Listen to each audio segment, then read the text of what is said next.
Hi, this is Jay, and this morning I'm going to speak about why the Upanishads, or that philosophical body of text that comes at the end of the Vedas, is a valid means of knowledge, and why I should study it, or why I should take what it says and try to understand that.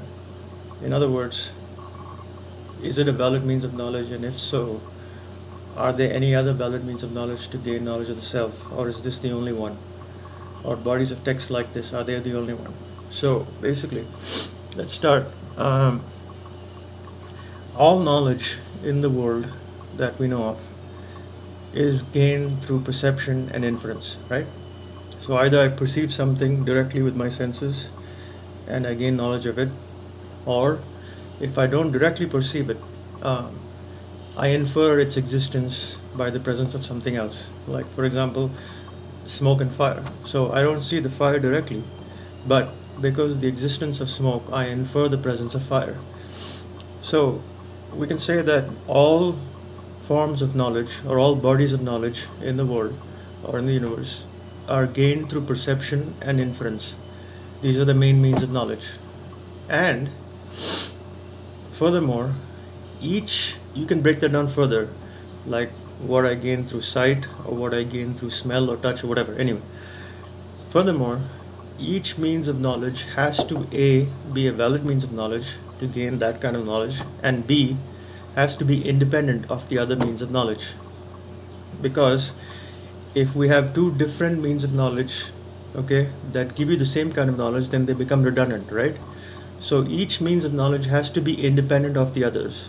So what you gain through that means of knowledge, you cannot gain through the other means. For example, what I gain through my eyes, what I see, visual knowledge, cannot be gained through the other senses, right? I cannot gain visual knowledge through my sense of touch, or my sense of smell, or my sense of hearing, right? Or even through inference.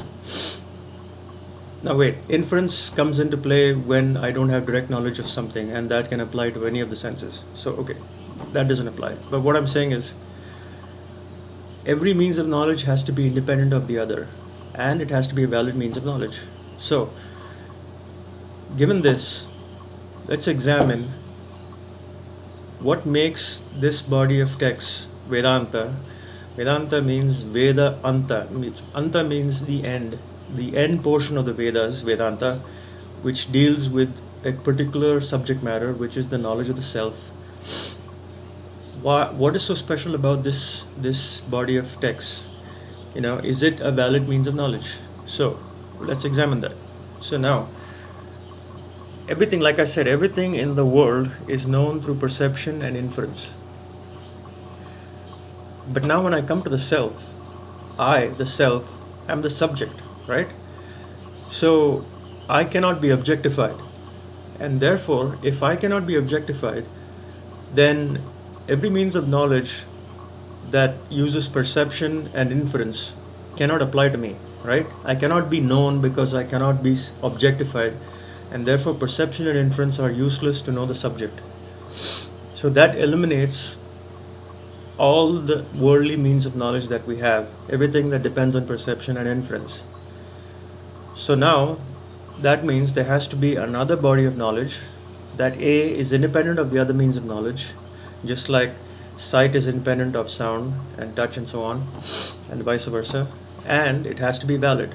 It has to be a valid means of knowledge that gives me knowledge of myself, the subject. Okay, so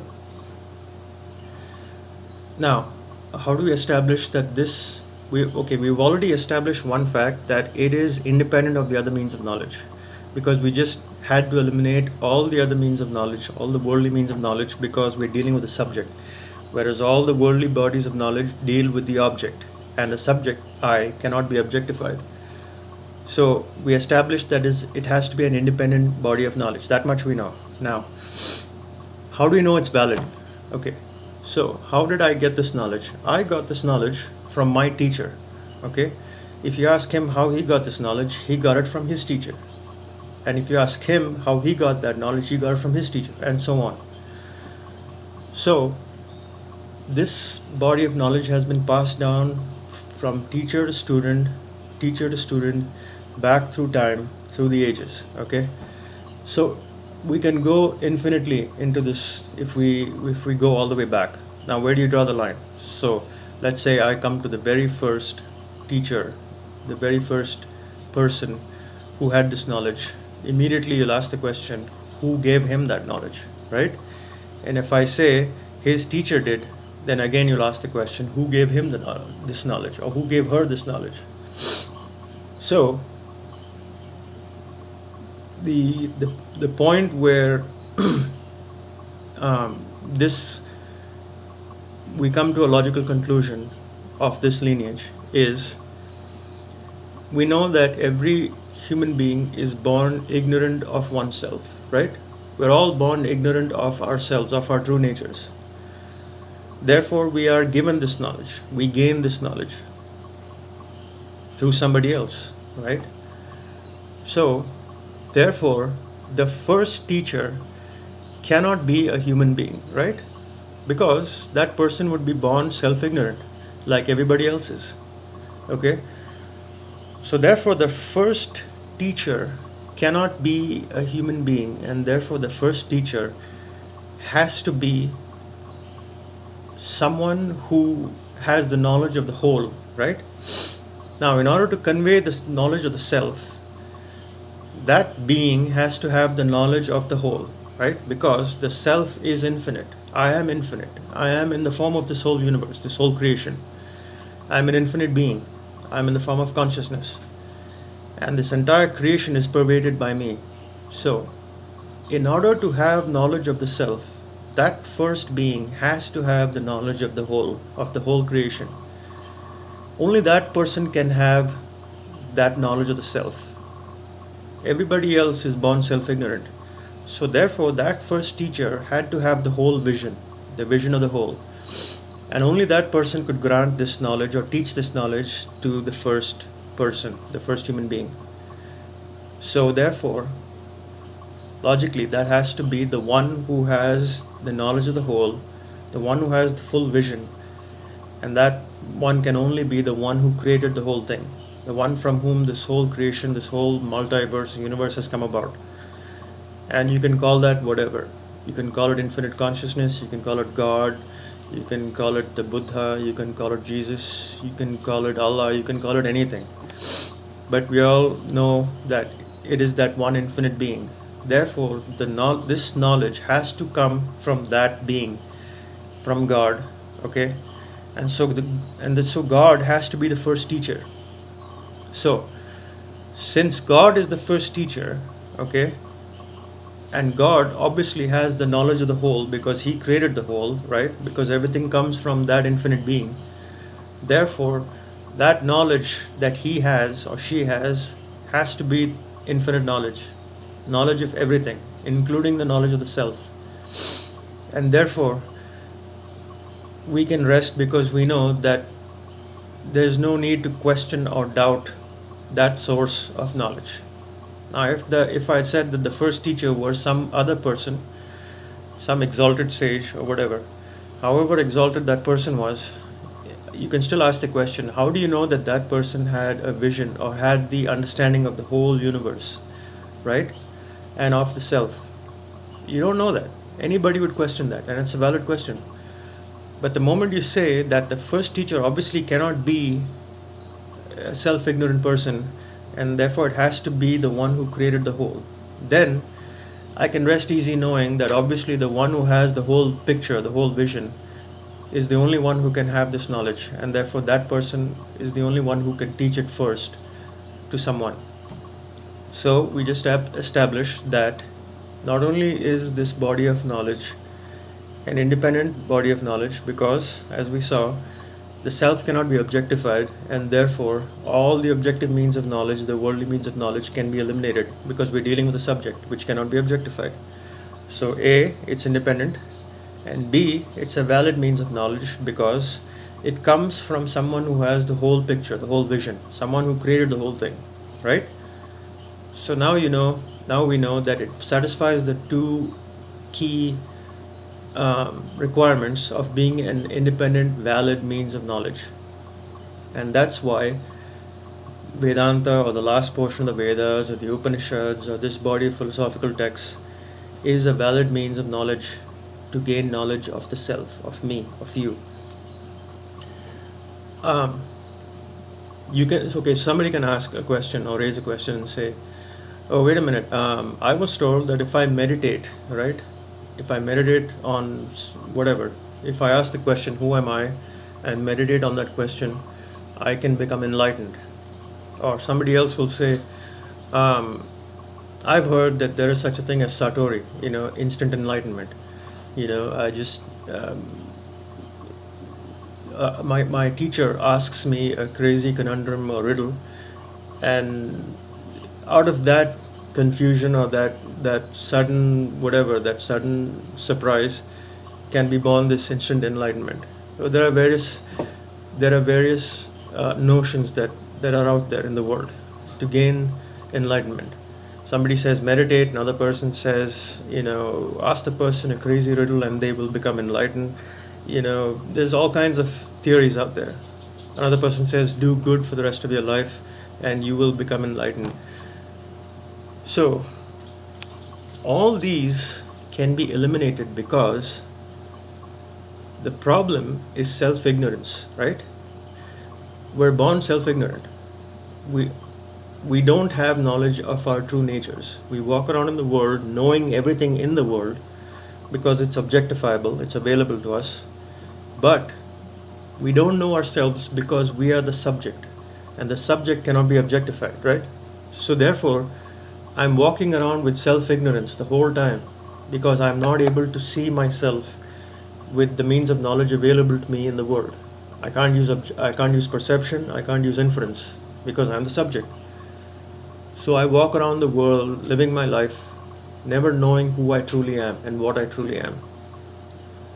So, since the problem is self-ignorance, the solution can only be knowledge, right? Self-knowledge. If the problem is ignorance, the solution is knowledge.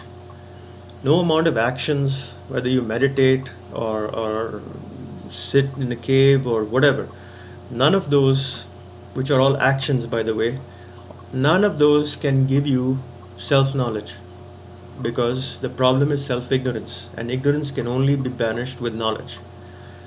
That is why only self-knowledge is the method to eliminate self-ignorance. Okay, so that answers all those questions. So that's what this is all about. Now, again, there's one more question. Somebody can say, well, how do you account for, say, X person who seemed to be an enlightened person in his life, okay? And he didn't study anything. Like, for example, in India, there was this person who lived in the 19th century or the early 20th century. His name was Ramana Maharshi. He was considered to be an enlightened being, okay? And he left home when he was like 15 years old or something and just went and sat on a rock somewhere. And he never spoke. He just would sit there, completely contented with himself. And people started to realize that there was something special about this boy. So, how do you explain that? Well, there is an explanation for that too. So, if you look at the laws of karma, right, which are very similar to the laws, or rather, which is, I'd say, it's a superset of the law of action and reaction, right? So, in physics, we have the law of action and reaction, laws of motion. So whenever there's an action, an equal and opposite reaction is created, right? That applies to the physical world. If you extend that whole set, you have the law of action and result, which is the law of karma. Call it whatever you want, okay? Call it universal justice, or call it whatever. That law governs what kind of body I'm born with, what kind of family I'm born into, which part of the world I'm born into, which world I'm born into, am I born as a male or female, and so on and so forth. So, it is possible that a person appears to be born either directly with this knowledge or in their early years suddenly they become enlightened. There's no proof that they're enlightened, but it appears that they're enlightened. And it's possible that person can be enlightened. But what we don't see is that if you infer logically, of course, we don't know, but we have to infer logically that if that person gained this knowledge in this lifetime without studying, you have to infer that in a previous lifetime or lifetimes that person put in a lot of work to achieve this knowledge, right? They did a lot of good good actions or whatever, good stuff that purified their mind and prepared them to gain this knowledge. And so they studied or whatever. And that made them an ideal candidate to gain this knowledge. But for whatever reason, it was not complete in that lifetime. And so in the next lifetime, the person is born and they walk around in the world, and somewhere they hear a sentence or they see a book or whatever, that deals with this subject matter and says, "You are that," or whatever, "I am that." And all that past work that that person had done in previous lifetimes clicks, and that person gains enlightenment. This is possible, right? So it's all logical. It's a result of their own karmas, their own actions in previous lifetimes that prepared them, that made them eligible to gain this knowledge. So that's Vedanta or the Upanishads or this philosophical body of texts has no problem with that, right? It has no problem with anything in the sense that everything has an explanation, a logical explanation. That's all. The only thing is that person who has gained knowledge that way may or may not be an ideal teacher to pass on this knowledge to other people, because that person hasn't learned the teaching methodology to unfold this knowledge, right? They gained it through some past karmas, right? That made them eligible. So while they may understand the self, they may not be able to explain it properly, which is why there can be confusion. So if you look at Ramana Maharshi, this person I spoke about, who used to live in India in the early 20th century, he never spoke. He would just sit quietly and people would come to him. And the maximum he would say, if people asked him any question or whatever, would be, he'd say, "Who am I?" Ask the question, "Who am I?" Okay. I don't think he even said ask the question. He just said, "Who am I?" Meaning, try to find out who you really are. Now that people took in the wrong way, and they thought, some people maybe, that you have to meditate and sit with yourself and ask the question, "Who am I? Who am I? Who am I?" and you will gain enlightenment. Okay, so this is the problem. When you have people who are mystics, a mystic is a person who has gained enlightenment, but not through any kind of study or by logically going through these philosophical texts, but through past lives, through past karmas. While they may be enlightened, they may not be able to convey, to explain this knowledge to other people. And so, though their intentions may be pure, they may end up confusing people more or even misleading them without meaning to, right? So that's what happened in that case. And there are other examples too. So that's all, like I said, if self-ignorance is the problem, the solution has to be knowledge. It's as simple as that. If I don't know mathematics, the only way I can gain knowledge of mathematics is by studying mathematics, right? I cannot go and sit somewhere in a cave and ask the question, "What is mathematics? What is mathematics?" And gain enlightenment about everything that has to do with mathematics. No. Or, whatever the stuff that's out there, you know what I'm talking about. None of those will work. The only way I will banish ignorance of mathematics is if I start studying mathematics, the subject matter of mathematics.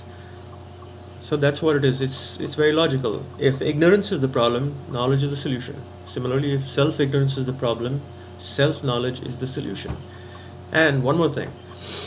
This knowledge is there in every culture and religion of the world. Okay? It's there everywhere.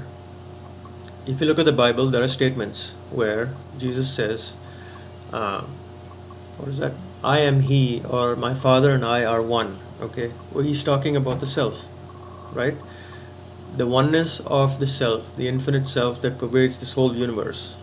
I am an infinite being, an infinite conscious being, and I pervade the whole universe. and therefore I am you and you are me, and so on and so forth. And there are similar statements in the other cultures of the world. The only thing is, in all those cultures, this knowledge is not properly unfolded, logically, that is. It doesn't, you don't see that. You see it in the form of prose or a lot of poetic language, right? Which appears to be mystical because it's not unfolded properly. So this knowledge is there, but it's not made available to us, to the masses. Okay? So naturally, we cannot understand that, right? And that is why the Upanishads, or this last portion of the Vedas, has a certain relevance, is because every text in the Vedas, in the last portion of the Vedas, the Upanishads specifically, are in the form of dialogues between a teacher and a student, and every question imaginable is asked and then handled and then answered. Okay, it's all logically undertaken. It's to where at the end the student cannot but see the truth of the self. So that's why it's effective, because the subject matter is dealt with exclusively and completely and thoroughly and logically. And so that's what makes it a very interesting and relevant piece of knowledge. So that's it. I know I probably went a lot of different ways, but I had to answer a few different questions, and that's why. So I apologize if I was stuttering a little bit, but anyway, I didn't prepare for this, so I just spoke off the cuff. So I hope you guys were able to follow and understand what I had to convey. Thank you.